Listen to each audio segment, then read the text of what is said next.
Castillos que hablan.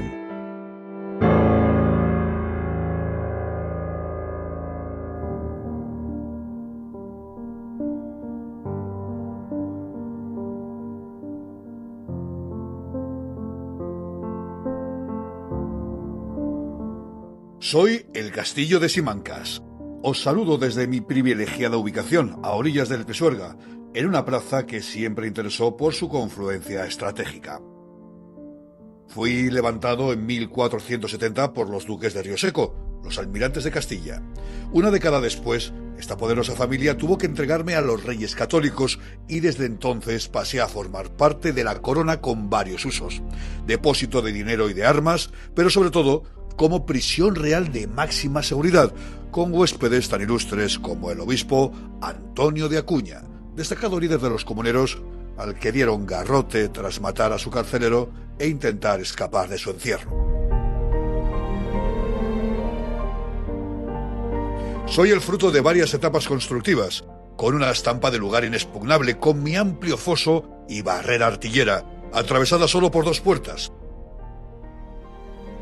El blanco de mi piedra contrasta con el gris de mis cubiertas. Me organizo en torno a un patio central con 3 torreones y un cuarto con estructura de casamata. Destaca en mi interior una preciosa capilla con bóveda de crucería gótica, donde no faltan los escudos de mis primeros señores, los Enríquez y los Velasco.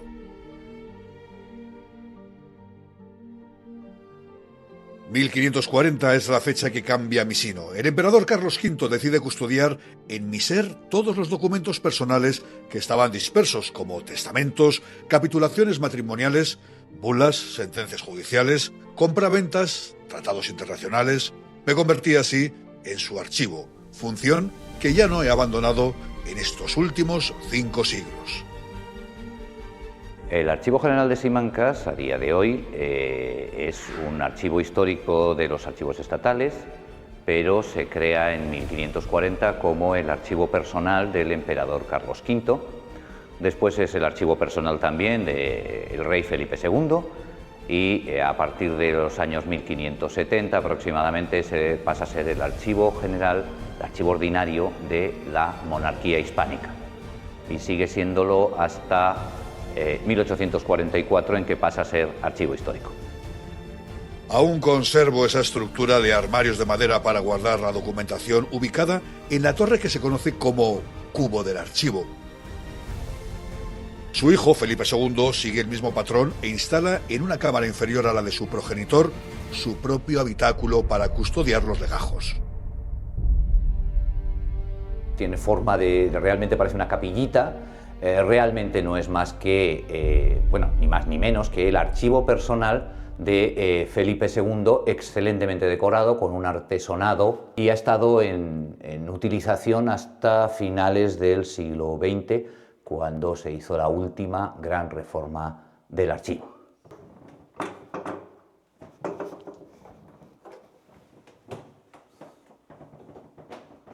Aún se pueden contemplar algunas arquetas originales de mitad del siglo XVI para la guarda de documentos.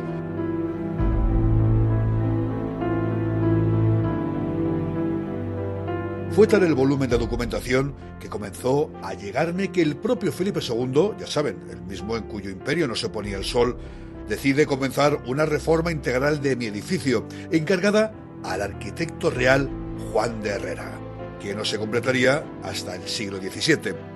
Me añaden 2 grandes pabellones destinados a depósitos, con 2 magnas salas rectangulares con ingeniosas estructuras envolventes de armarios de madera.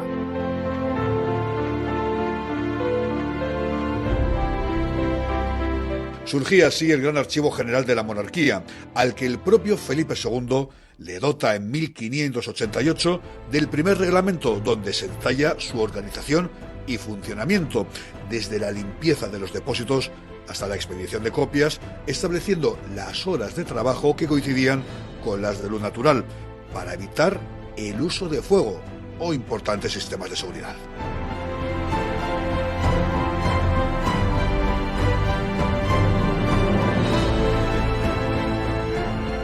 En 1844, en época de Isabel II, mi archivo dejó de ser administrativo para convertirse en histórico. siempre al servicio de la investigación y la cultura, una función que he cumplido a rajatabla hasta la actualidad, salvo 3 años, durante la invasión francesa, en la que serví como cuartel de los batallones galos. Ellos se llevaron más de 4.000 legajos que afortunadamente devolvieron en 2 épocas.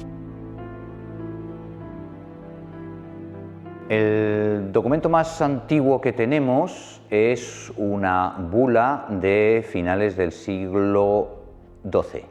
El documento de la península de los reinos hispánicos que tenemos es un privilegio rodado de Alfonso VIII de 1189. Pero yo creo que los 2 documentos más relevantes son, por una parte, el testamento de Isabel la Católica, que es el que realmente constituye el origen de toda la sucesión de herencias de reinos y territorios que van a desembocar en el Imperio Español, y en segundo lugar el testamento de Carlos II, que es en 1700 el que provoca el cambio de dinastía, donde designa al nieto de Luis XIV, a Felipe de Anjou, como heredero de todos los reinos de la monarquía hispánica, donde va a entrar a reinar como Felipe V después de la Guerra de Sucesión.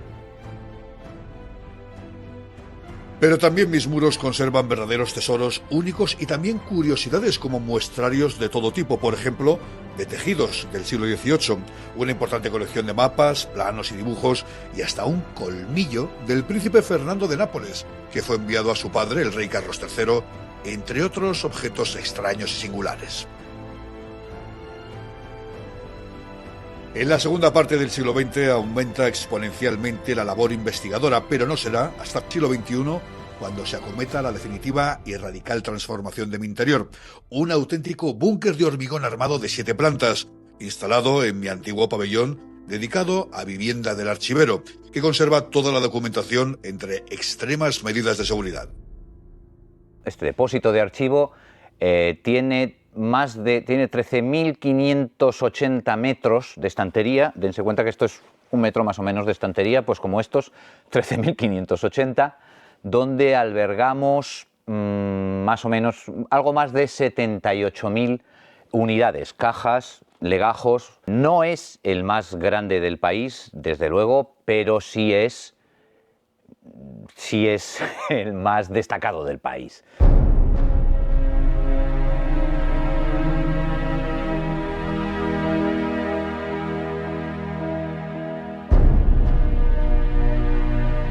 Pocos castillos pueden presumir en España, como yo, de haber tenido una función permanente e ininterrumpida en estos 500 años. Hoy, querido visitante, puedes acercarte para descubrir una verdadera crónica de piedra y memoria, de tinta y papel.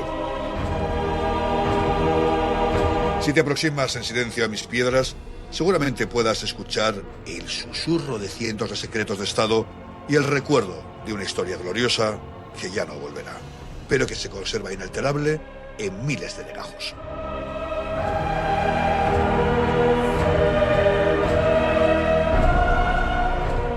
Soy el Archivo General, soy el Castillo de Simancas.